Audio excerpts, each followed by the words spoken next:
morning. Guten Morgen. Guten Morgen, Winchas. Hello. Guten Morgen. Hello. Good morning. Good morning. Good morning. Hello. Wait for Mama, yeah? I'm putting the dishes, okay? Mama putting the dishes, okay? Yeah? Yeah? You chill there, okay? Guten Morgen, Winchat. Guten Morgen. Hello. Mush. Good morning, guys. Ayan, kahapon may bisita ako. Nandito yung mga friends ko kahapon. So, ngayon, maglilinis tayo ng ilagay natin. Actually, tinulungan naman nila akong ilagay yung mga plates kahapon. So, ngayon, nakalimutan ko i-andar last night yung machine. So, ayan. Yung baby is nandun nilapag ko lang siya.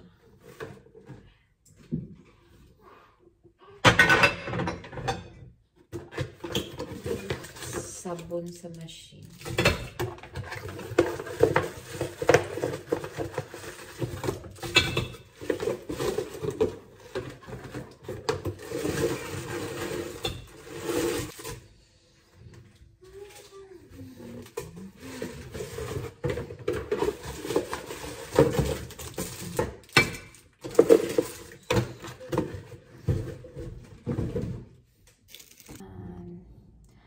So, di ba kahapon nagpa-nails ako or nagpa-nails kami ni Honey. Ayan, tingnan nyo.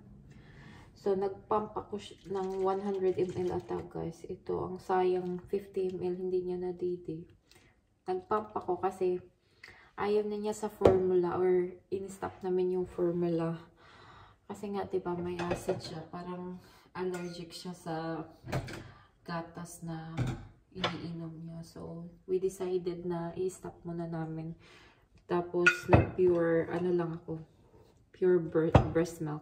Tapos, ito, nakakasad pag yung baby hindi nagdidi nito. Kasi, diba, ang effort ng breastfeeding mo, I mean, pagpapump mo. O, ayan, maglinis muna tayo. So, yan.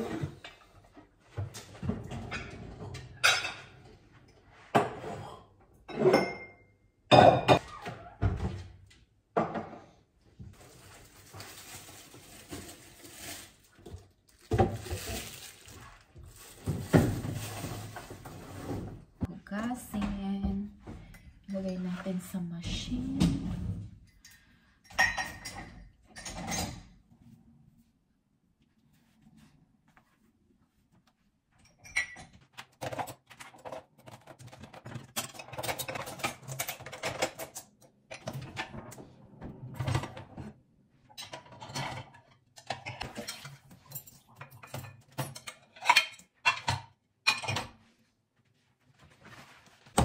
Ayan. May natira pang lechon dito na manok. Tapos ito, may natira pang isang manok talaga na buo. Ito yung natira kagabi na kinain namin. So, ayan. Lutuin natin yan mamaya or initin natin yan.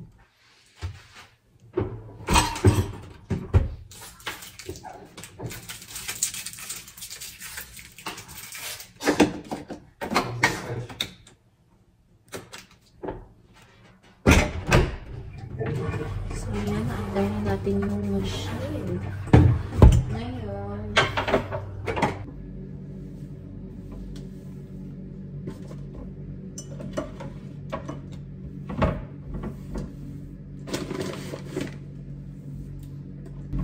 ang dami naman basura. Nakalimutan kasi namin ilagay yung basura last week. Mag-shake mo na tayo. Putong na.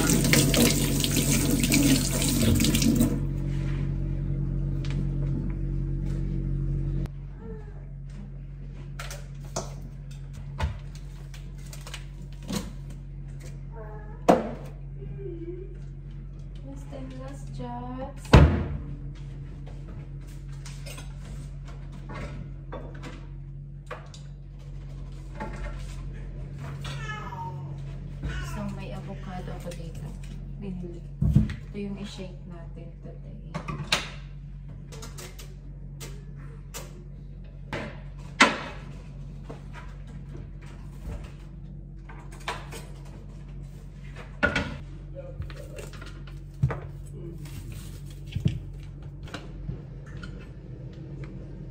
Inog na kaya to?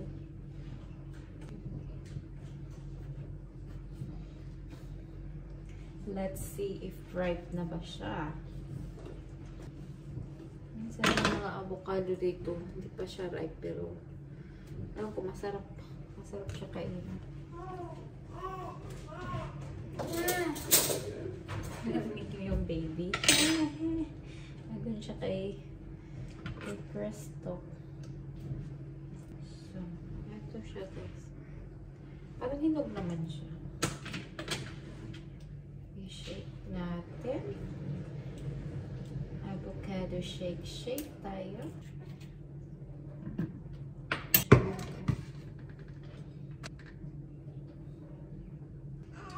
Dami tayong meat, Papa.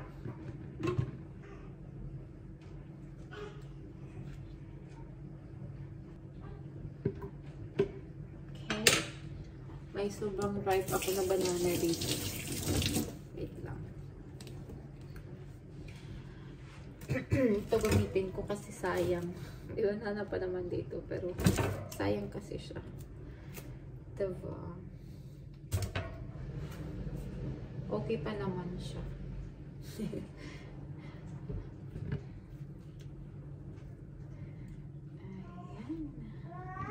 Kuha tayo ng milk. So, yung almond milk ko, hindi ko na lagay sa ref. So, yung regular milk na lang yung gamitin.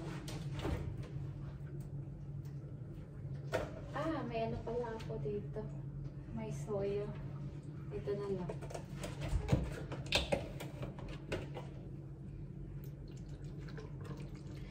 Sarap siya paglagyan ng almond, yung almond nuts.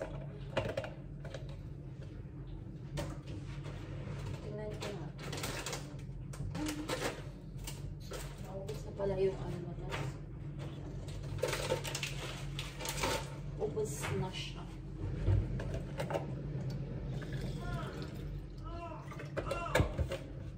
Try natin, guys.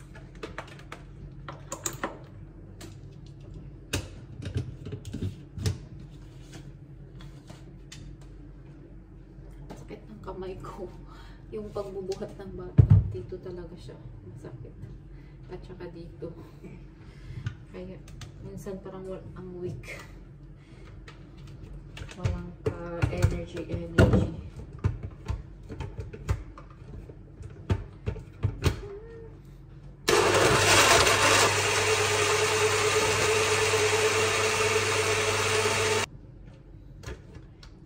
Taste.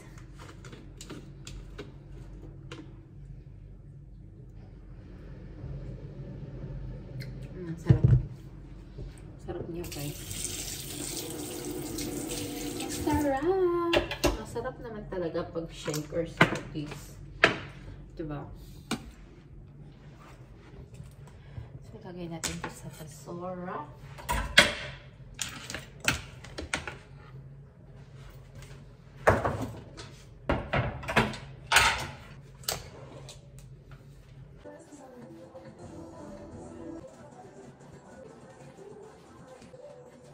Tack at the body and it took his head.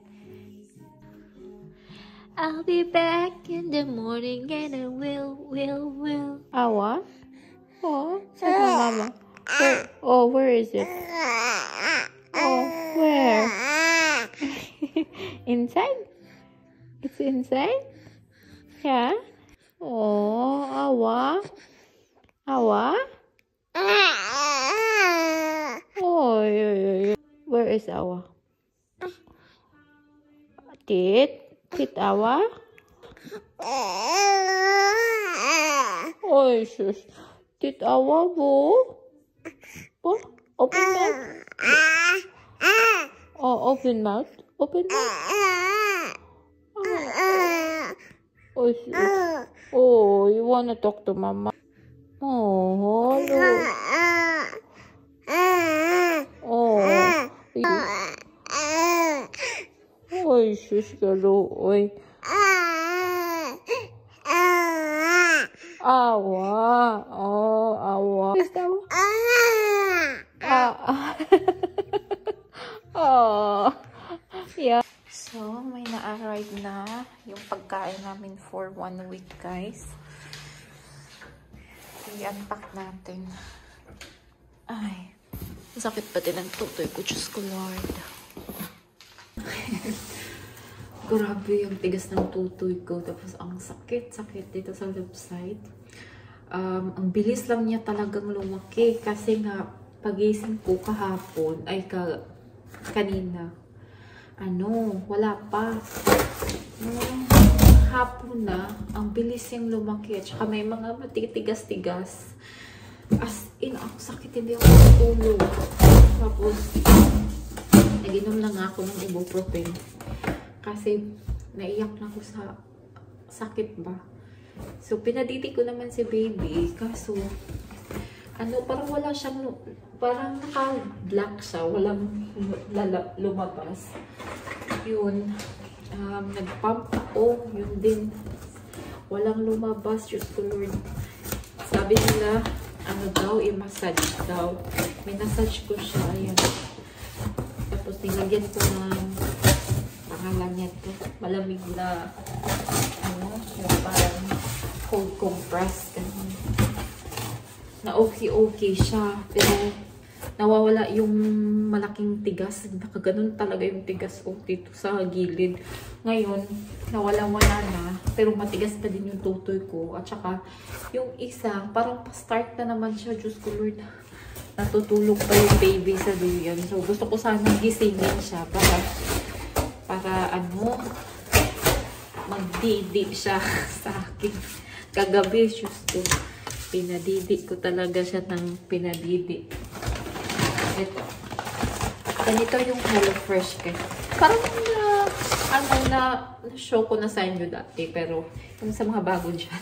So, ito yung pagkain namin for whole week. So, pag ito kasi guys, hindi na kayo mag-iisip-isip kung ano yung lulutuin. Diba? Ang hirap mag-iisip everyday kung anong lutuin. I mean, okay lang naman mag-research ganun. Pero, same hassle pa din, diba? So, if mag-order kayo online, yung mga recipe na, fix na siya everyday kung anong lutuin nyo for 1 week. So, less hassle siya. Ganun, naka-number. Nandito na yung lahat ng ingredients dapat lutuin. Ayan, number 12. Alam mo, tapos, kasama dyan yung recipe na lulutuin mo. So, malalaman mo kung aling number for today's cooking. Parang nagising na yung bata. Wait. Paspasan natin to. Bilisan natin. So, ayan, number 5. So, minsan kasi ang daming nasayang kasi minsan hindi namin alam holiday pala the next day tapos aalis kami or kakain kami sa labas. So, hindi maluluto yung karne. So, ang ginawa ko, nilagay ko na lang sa fridge, sa freezer. Ito yung yung cold stuff. So, nilagay ko sa fridge. Yun yung laman sa carton. Para magamit namin the next day. So, ito naman, ito yung ito yung recipe ko, bali. Gising ata yung chana ko.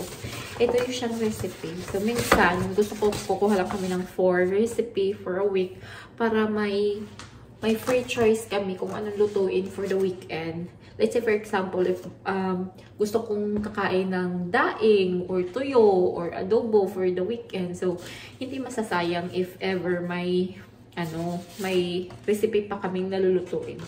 So, minsan 4 lang kinukuha, minsan 5, depende sa mood namin or So, ito, mamaya magluto ako. Ganyan siya. May picture siya sa front. Tapos, yung recipe nandito, makikita mo lang. Step by step siya. So, malalaman mo kung paano mo lutuin. Feeling chef, diba? So, para kang magiging chef nito, guys. So, ito yung ano nito. Ilagay ko to sa freezer. Yung mga ano. Ito, may cheese. Hard casing. Ow! Ayun, nahulog tuloy. Hard casing. May grinder na casing. Yung naka-ano na siya, naka-ready na. May bacon. Ito yung meat, hack flesh, yung ground meat. So, noodles. Ayan. Chicken meat. Cheese ulit. Some cream cheese. Yung sa loob nakalagay, may 4 na ice para hindi siya mabulok or masira. So, yan siya lahat, guys. Ang ating lulutuin for today's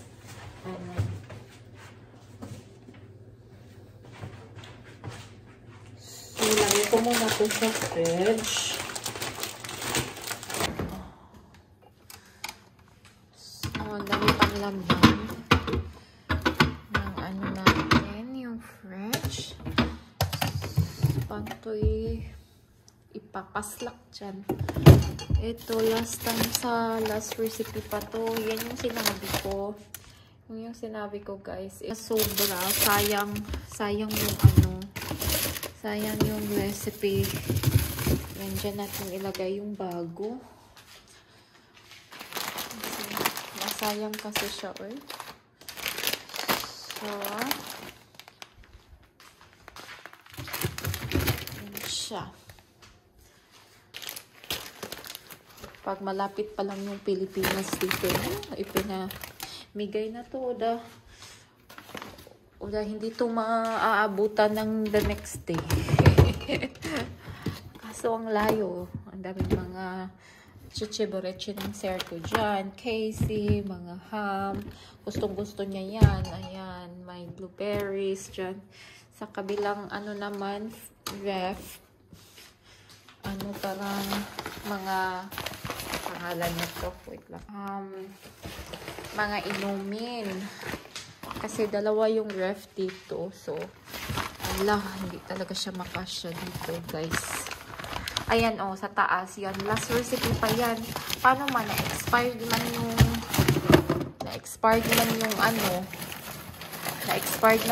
meat. Paano man siya lutuin. So, kinuha ko yung potato dito last time. Tapos, niluluto ko na lang siya. As in, sayang talaga yung mga ingredients, guys. Hindi ko alam kung paano to. Ayan. Lipat natin to dito. Pwede naman siyang kasi minsan nag-o-order din kami. Tingnan mo, may beans pa dito, Ilagay ko na lang to sa freezer. Itong mga, tingnan nyo sa loob. Ayan. Ayan yung paling ingredients niya. Ewan ko kung anong na-expired nito. Chicken ata. Parang teriyaki ata yung lulutuin ito. Teriyaki, recipe. Expire na siya. Pwede naman bumili. Kaso nga, that day nag-order na kami ng pagkain. So, minsan tinatamad magluto. Pag may baby na talaga, guys, naku, parang minsan ayaw ko nang magluto. Ito na lang yan. Ayaw ko nang magluto minsan. May condense pa ba dito? Kasi parang wala nang time. Pero laban lang. Laban lang talaga tayo sa buhay. So, last ito. Yes, baby. Waiting na natin yung baby. Parang nag-ano na siya. Nagising na. Hello, my chats. Are you awake? Malik ulit tulog. So, Ayun, itapon ko na lang itong isa dito. So, ito yung pangalawang ref namin bale. Yan, nakalagay siya yung mga milk at saka mga inumin. Oh, mama ko! Ayun na, nag-iyak na yung tiyan ako, guys. Wait lang. Come! Yeah. Come, mama. Come. Oh. Oh, that's good. Abuti naman nag-away ka na kasi dudok na.